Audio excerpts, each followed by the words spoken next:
Assalamu Alaikum. Hello friends, welcome back to my channel. இன்னைக்கு நம்ம சேனல்ல ரொம்ப டேஸ்டியான ஹோட்டல் ஸ்டைல் பன்னீர் மசால் தோசை எப்படி செய்யலாம் அப்படிங்கறத இன்னைக்கு நம்ம இந்த வீடியோல பார்க்க போறோம். இந்த பன்னீர் மசால் தோசை வந்து நம்ம ஹோட்டல்ல சாப்பிடுறதை விட ரொம்ப டேஸ்டியா இருக்கும். இந்த கிறிஸ்பியான பன்னீர் மசால் தோசை எப்படி செய்யலாம் அப்படிங்கறத வீடியோக்குள்ள போய் பார்க்கலாம். பன்னீர் மசால் தோசை செய்கிறதுக்காக ஃபஸ்ட் நம்ம வந்து பன்னீர் கிரேவி செஞ்சுக்கலாம். பன்னீர் கிரேவி செய்கிறதுக்காக ஒரு பேனில் 1 டீஸ்பூன் அளவுக்கு பட்டர் ஆட் பண்ணியிருக்கேன். பட்டர் இல்லாதவங்க நார்மல் குக்கிங் ஆயில் யூஸ் பண்ணிக்கோங்க. இது கூட 2 மீடியம் சைஸ் அளவுக்கு வெங்காயம், கொஞ்சமாக இஞ்சி, 10 பல் அளவுக்கு பூண்டு எடுத்திருக்கேன். ரஃபாக தான் கட் பண்ணியிருக்கேன். இதை ரஃபாகவே கட் பண்ணி ஆட் பண்ணிக்கோங்க. ஏன்னா இதை நம்ம வதக்கி அரைக்க தான் போகிறோம். பன்னீர் மசால் தோசைக்கு வந்து கிரேவி வந்து கொஞ்சம் திக்னஸாக இருக்கணும். அதனால் நம்ம வதக்கி அரைச்சோம் அப்படின்னா நல்லா வந்து திக்னஸாக இருக்கும். அதனால தான் இப்போ வந்து இந்த பூண்டு பல், வெங்காயம், இஞ்சி இது எல்லாத்தையுமே ஓரளவுக்கு வதங்கினதுக்கப்புறமா இது கூட 10 முந்திரி பருப்பு ஆட் பண்ணிக்கிறேன். முந்திரி பருப்பு ஆட் பண்ணிங்க அப்படின்னா டேஸ்ட்டும் நல்லாயிருக்கும், கிரேவி வந்து நல்லா திக்னஸாகவும் இருக்கும். அதனால நான் ஆட் பண்ணிக்கிறேன். உங்களுக்கு முந்திரி வேணாம் அப்படின்னா நீங்கள் ஸ்கிப் பண்ணிக்கோங்க. முந்திரி ஆட் பண்ணணும் அப்படின்னு வந்து கட்டாயம் கிடையாது. இப்போ இதை நல்லா வந்து ஃப்ரை பண்ணிக்கிட்டாச்சு. இந்த அளவுக்கு நல்லா கலர் சேஞ்ச் ஆனதுக்கப்புறமா இப்போ இது கூட வந்து தக்காளி ஆட் பண்ணிக்கலாம். நான் 2 மீடியம் சைஸ் அளவுக்கு தக்காளி எடுத்திருக்கேன். அதையும் வந்து ரஃபாக கட் பண்ணி ஆட் பண்ணிக்கோங்க. தக்காளி வதங்குறதுக்காக கொஞ்சமாக சால்ட்டும் ஆட் பண்ணிவிட்டு இதை நல்லா மிக்ஸ் பண்ணி விட்டுக்கோங்க. தக்காளி வந்து ஓரளவுக்கு சாஃப்டாக வதங்கட்டும்.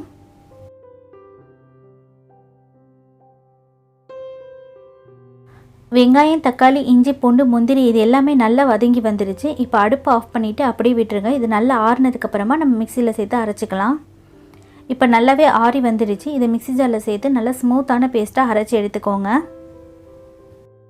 வெங்காயம், தக்காளி, இஞ்சி, பூண்டு, முந்திரி இது எல்லாமே நல்லா ஸ்மூத்தாக அரைச்சாச்சு. இப்போ மறுபடியும் அதே கடாயில் நம்ம கிரேவி செஞ்சுக்கலாம். கிரேவி செய்கிறதுக்காக 2 டேபிள் ஸ்பூன் அளவுக்கு ஆயில் ஆட் பண்ணிக்கோங்க. ஆயிலுக்கு பதிலாக நீங்கள் பட்டர் வேணாலும் யூஸ் பண்ணிக்கலாம். டேஸ்ட்டு ரொம்ப நல்லாயிருக்கும். ஆயில் நல்லா ஹீட் ஆனதுக்கப்புறமா 1/4 டீஸ்பூன் அளவுக்கு ஏலக்காய் பொடி, 1/4 டீஸ்பூன் அளவுக்கு பட்டை பொடி ஆட் பண்ணிக்கிறேன். இதை நீங்கள் முழுசாக வேணும்னாலும் ஆட் பண்ணிக்கலாம். நான் வந்து கிரேவியாக செய்ய போகிறனால பவுடர் ஆட் பண்ணிக்கிட்டேன். இது கூட 1 டீஸ்பூன் அளவுக்கு ஜீரகம், 1 மீடியம் சைஸ் அளவுக்கு வெங்காயம் வந்து பொடிசாக கட் பண்ணி எடுத்துருக்கேன். அதையும் ஆட் பண்ணிக்கலாம். வெங்காயம் வந்து நல்ல கலர் சேஞ்ச் ஆகணும். இதில் கிராம்பு ஆட் பண்ணலாமான்னு கேட்டால் கண்டிப்பாக ஆட் பண்ணக்கூடாது. பன்னீருக்கும் கிராம்புக்கும் செட் ஆகாது. அதனால் கண்டிப்பாக ஆட் பண்ணாதீங்க. கிரேவியோட டேஸ்ட்டே மாறி போயிடும். இப்போ வெங்காயம் வந்து நல்லா வதங்கிடுச்சு. இது கூட நம்ம அரைச்சி வச்சுருந்த பேஸ்ட்டையும் ஆட் பண்ணி நல்லா வந்து மிக்ஸ் பண்ணிக்கோங்க. இதில் நம்ம அடிஷ்னலாக இஞ்சி பூண்டு பேஸ்ட் ஆட் பண்ணணும் அப்படின்னு கிடையாது. ஏன்னா இதில் ஏற்கனவே நம்ம ஆட் பண்ணியிருக்கோம். இது அதிக நேரம் வதங்கணும் அப்படின்னு அவசியம் கிடையாது. ஏன்னா வதக்கி தான் நம்ம வந்து அரைச்சிருக்கோம். இப்போ இது கூட நம்ம வந்து மசாலா ஆட் பண்ணிக்கலாம். 1 டீஸ்பூன் மிளகாய்த்தூள், 1/4 டீஸ்பூன் அளவுக்கு மல்லித்தூள் ஆட் பண்ணிக்கிறேன். மிளகாய்த்தூள் வந்து காரத்துக்கு ஏற்ற மாதிரி ஆட் பண்ணிக்கோங்க. 1/4 டீஸ்பூன் அளவுக்கு கரம் மசாலா, 1 டீஸ்பூன் அளவுக்கு காஷ்மீரி ரெட் சில்லி பவுடர் எடுத்திருக்கேன். இது கலருக்காக தான். 1/2 டீஸ்பூன் அளவுக்கு மஞ்சள் தூள், 1 டீஸ்பூன் அளவுக்கு ஜீரகத்தூள் எடுத்திருக்கேன். இது எல்லாத்தையுமே நல்லா வந்து மிக்ஸ் பண்ணி விட்டுக்கோங்க. மசாலாவோட பச்சை ஸ்மெல் போகணும். நம்ம இதில் வந்து முந்திரி ஆட் பண்ணியிருக்கனால மசாலா ஆட் பண்ண உடனே உங்களுக்கு வந்து நல்லா திக்னஸ் கொடுக்கும். அதனால் நான் வந்து இதில் மிக்ஸி ஜார் அலசி கொஞ்சமாக தண்ணி ஆட் பண்ணிக்கிறேன். தண்ணி வந்து அதிகமாக ஆட் பண்ணிடாதீங்க. ஏன்னா நமக்கு வந்து கிரேவி கொஞ்சம் திக்னஸாக தான் இருக்கணும். அதனால் தண்ணி வந்து பார்த்து செக் பண்ணிவிட்டு அதுக்கப்புறமா ஆட் பண்ணிக்கோங்க. தண்ணி ஆட் பண்ணிவிட்டு நல்லா மிக்ஸ் பண்ணி விட்டுக்கோங்க. கிரேவிக்கு தேவையான அளவுக்கு சால்ட்டும் இப்போவே நான் ஆட் பண்ணிக்கிறேன். மூடி போட்டு 5 நிமிஷம் கொதிக்க விட்டுக்கலாம். இப்போ பாருங்கள், ஒரு 10 நிமிஷம் போல் ஆகிடுச்சு. நான் லோ ஃப்ளேமில் வச்சு கொதிக்க விட்டேன். எண்ணெய் நல்லா பிரிஞ்சு வந்துருச்சு. இந்த ஸ்டேஜில் 4 டேபிள் ஸ்பூன் அளவுக்கு தயிர் வந்து நான் பீட் பண்ணி ஆட் பண்ணிக்கிறேன். தயிர் ஆட் பண்ணிங்க அப்படின்னா ரெஸ்டாரண்ட் ஸ்டைலில் சாப்பிட்ற மாதிரியே இருக்கும். டேஸ்ட் ரொம்ப நல்லாயிருக்கும். நல்லா பீட் பண்ணிவிட்டு ஆட் பண்ணிக்கோங்க. தயிர் ஆட் பண்ணி நல்லா மிக்ஸ் பண்ணி விட்டுக்கோங்க. இது ஒரு 5 நிமிஷம் மாதிரி மறுபடியும் கொதிக்கட்டும். அதாவது எண்ணெய் நல்லா பிரிஞ்சு வரணும். தயிர் ஆட் பண்ணதுக்கப்புறமா 5 நிமிஷம் மாதிரி கொதிக்க விட்டேன். பச்சை ஸ்மெல் நல்லாவே போயிடுச்சு. இந்த ஸ்டேஜில் இன்னும் கொஞ்சமாக நான் தண்ணி ஆட் பண்ணிக்கிறேன். தண்ணி ஆட் பண்ணிவிட்டு நல்லா வந்து மிக்ஸ் பண்ணி விட்டுக்கோங்க. கிரேவி வந்து இன்னும் ஒரு 5 நிமிஷம் கொதிக்கட்டும். இப்போ பாருங்கள், ஒரு 5 நிமிஷம் போல் நான் கொதிக்க விட்டுருந்தேன். கிரேவி வந்து இன்னும் கொஞ்சம் கூட திக்னஸ் ஆகி வந்திருக்கு. இந்த ஸ்டேஜில் நம்ம வந்து பன்னீர் ஆட் பண்ணிக்கலாம். நான் ஒரு 300 கிராம் அளவுக்கு பன்னீரை சின்னதாக கட் பண்ணி எடுத்திருக்கேன். சின்னதாக கட் பண்ணிக்கோங்க. அப்போ தான் தோசைக்குள்ளே ஸ்டஃப் பண்ணும்போது பார்க்குறதுக்கும் நல்லாயிருக்கும். பன்னீர் ஆட் பண்ணிவிட்டு நல்லா மிக்ஸ் பண்ணி விட்டுக்கோங்க. உப்பு எதுவும் பத்தாத மாதிரி இருந்தது அப்படின்னா இந்த ஸ்டேஜில் வந்து உப்பு ஆட் பண்ணிக்கோங்க. பன்னீர் வந்து அதிக நேரம் வேகணும் அப்படின்னு அவசியம் இல்லைங்க. ஒரு 2 நிமிஷத்துலேருந்து 3 நிமிஷம் வரைக்கும் வெந்து வந்தால் போதும். இப்போ பாருங்கள், ஒரு கொதி வந்துருச்சு. பன்னீர் வந்து நல்லா வெந்து வந்திருக்கு. இப்போ நல்லா வந்து பன்னீர் கிரேவி ஓரளவுக்கு திக்னஸ் ஆகிடுச்சு. இந்த ஸ்டேஜில் 1 டேபிள் ஸ்பூன் அளவுக்கு நான் கசூரி மேத்தி எடுத்திருக்கேன். நல்லா வந்து க்ரஷ் பண்ணிவிட்டு ஆட் பண்ணிக்கோங்க. கசூரி மேத்தி ஆட் பண்ணிங்க அப்படின்னா பன்னீர் கிரேவி ரொம்ப டேஸ்டியாக இருக்கும். கசூரி மேத்தி ஆட் பண்ணிவிட்டு இது கூட வந்து கொஞ்சமாக கொத்தமல்லி ஆட் பண்ணிக்கோங்க. கொத்தமல்லி ஃப்ளேவரும் ரொம்ப நல்லாயிருக்கும். கண்டிப்பாக ஆட் பண்ணிக்கோங்க. கிரேவியை ஒரு டைம் நல்லா வந்து இந்த மாதிரி மிக்ஸ் பண்ணி விட்டுக்கோங்க. இப்போ மறுபடியும் மூடி போட்டு லோ ஃப்ளேமில் வச்சு 5 நிமிஷம் மாதிரி நம்ம வந்து கொதிக்க விட்டுக்கலாம். கிரேவிலேருந்து எண்ணெய் நல்லா பிரிஞ்சு வரணும். இப்போது மறுபடியும் ஒரு 5 நிமிஷம் போல் ஆகிடுச்சு. பாருங்கள் நம்மளோட கிரேவிலேருந்து எண்ணெய் நல்லா பிரிஞ்சு வந்துடுச்சு. இப்போ நம்மளோட பன்னீர் கிரேவி ரெடி ஆகிடுச்சு. அடுப்பு ஆஃப் பண்ணிவிட்டு 10 நிமிஷம் மாதிரி அப்படியே விட்டுருங்க. 10 நிமிஷம் ஆகிடுச்சு அப்படின்னா நல்லா வந்து இன்னும் நமக்கு திக்னஸ் ஆகிடும். அப்போ தோசையில் ஸ்டஃப் பண்ணுறதுக்கு நமக்கு கரெக்டாக இருக்கும். இப்போ நம்மளோட மாவும் வந்து ரெடியாக இருக்குது தோசை சுடுறதுக்காக. இந்த மாவோட ரெசிபி நான் வந்து ஏற்கனவே அப்லோட் பண்ணியிருக்கேன். இதோட லிங்க் வந்து நான் டிஸ்கிரிப்ஷன்லேயும் மேலே வந்து ஐ பட்டன்லேயும் கொடுக்குறேன். இப்போ செக் பண்ணி பாருங்கள் பார்க்காதவங்க. இந்த தோசை மாவு ரொம்ப ரொம்ப டேஸ்டியாக இருக்கும். இந்த மாதிரி தோசை மாவு உங்களால் அரைக்க முடியல, எங்ககிட்ட நார்மலான தோசை மாவு இருக்குது அப்படின்னா பரவாயில்ல, ஒன்றும் பிரச்சனை இல்லை. அந்த தோசை மாவுலேயே நீங்கள் வந்து இந்த ரெசிபியை செஞ்சுக்கலாம். டேஸ்ட்டு ரொம்ப நல்லாயிருக்கும். இப்போ நம்மளோட தோசை மாவு ரெடியாக இருக்குது. நெக்ஸ்ட்டு நம்ம வந்து தோசை ஊற்ற ஆரம்பிச்சிடலாம். தோசை ஊற்றுறதுக்காக கடாய் நல்லா ஹீட் பண்ணியிருக்கேன். ஹீட் ஆனதுக்கப்புறமா இந்த மாதிரி மேலே தண்ணி தெளித்து நல்லா வந்து ஒரு துணி வச்சு தொடச்சிக்கோங்க. இப்போ நம்ம வந்து தோசையை ஸ்ப்ரெட் பண்ணி விட்டுக்கலாம். ஒரு குழிக்கரண்டி ஃபுல்லாக மாவு எடுத்து நல்லா வந்து தோசையை நைஸாக ஸ்ப்ரெட் பண்ணி விட்டுக்கோங்க. எந்த அளவுக்கு உங்களுக்கு பெருசாக வேணுமோ அந்த அளவுக்கு நல்லா நைஸாக ஸ்ப்ரெட் பண்ணி விட்டுக்கோங்க. நைஸாக ஸ்ப்ரெட் பண்ணிங்க அப்படின்னா நல்லா தோசை கிறிஸ்பியாகவும் இருக்கும், சாப்பிட்றதுக்கு டேஸ்ட்டாகவும் இருக்கும். இப்போ மாவு வந்து மேலே வந்து ஒரு 2 செகண்ட் மாதிரி வெந்து வரட்டும். மாவு நல்லா வெந்ததுக்கப்புறமா இதுக்கு மேலே வந்து நம்ம அரைச்சி வச்சுருக்க கன் பவுடரை வந்து தூவிக்கலாம். இந்த கன் பவுடர் வந்து மசாலா தோசைக்கு ரொம்ப டேஸ்டியாக இருக்கும்.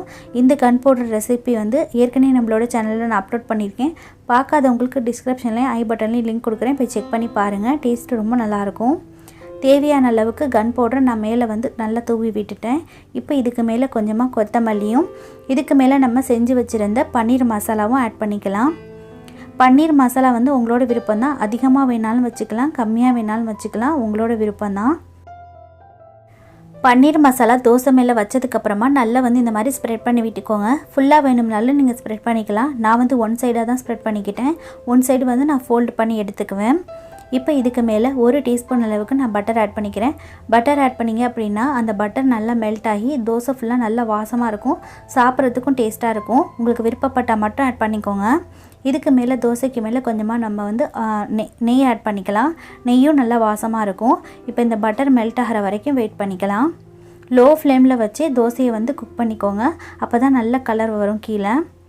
இப்போ பாருங்கள் நம்மளோட பன்னீர் தோசை வந்து ரெடி ஆகிடுச்சு. இதை நம்ம ஃபோல்டு பண்ணிக்கலாம். பன்னீர் தோசை பாருங்கள் பார்க்குறதுக்கு எவ்வளோ சூப்பராக இருக்குன்னு. நல்ல கீழே கிறிஸ்பியாகவும் நல்ல ஹோட்டல் ஸ்டைலில் கலராகவும் வந்துடுச்சு. இந்த பன்னீர் மசாலா தோசை வந்து நம்ம ஹோட்டலில் சாப்பிட்றத விட ரொம்ப ரொம்ப டேஸ்டியாக இருந்தது. கண்டிப்பாக ட்ரை பண்ணி பாருங்கள். இப்போ இன்னொரு தோசையும் நான் வந்து இன்னொரு மெத்தடில் செஞ்சு காட்டுறேன். அதே மாதிரி தான் ஒரு குழிக்கரண்டி ஃபுல்லாக நான் வந்து தோசை மாவை நல்லா ஸ்ப்ரெட் பண்ணிக்கிட்டேன். இது நீங்கள் சின்னதாக வேணும்னாலும் செஞ்சுக்கலாம், பெருசாக வேணாலும் செஞ்சுக்கலாம். நான் தோசைக்கல் பெருசுக்கு செஞ்சுக்கிட்டேன். இதுக்கு மேலே வந்து நெய்யை வந்து ஆட் பண்ணிக்கோங்க. நெய் ஆட் பண்ணி மாவு வந்து மேலே ஒரு 2 செகண்ட் வெந்ததுக்கப்புறமா இந்த மாதிரி கரண்டி வச்சு நல்லா வந்து தேய்ச்சி விட்டுருங்க.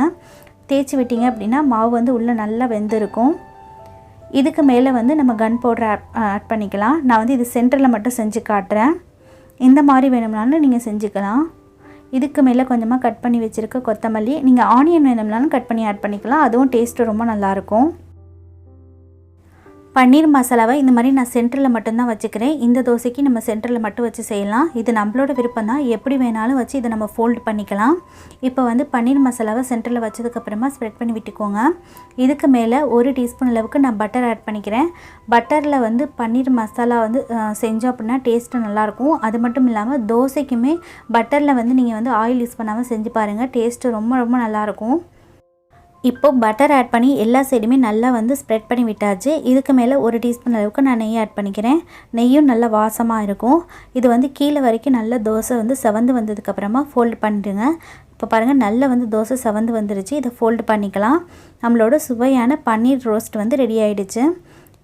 எவ்வளோ சூப்பராக கலர்ஃபுல்லாக இருக்குன்னு பாருங்கள். நம்ம ஹோட்டலில் சாப்பிட்றத விட ரொம்பவே டேஸ்டியாக இருக்குங்க.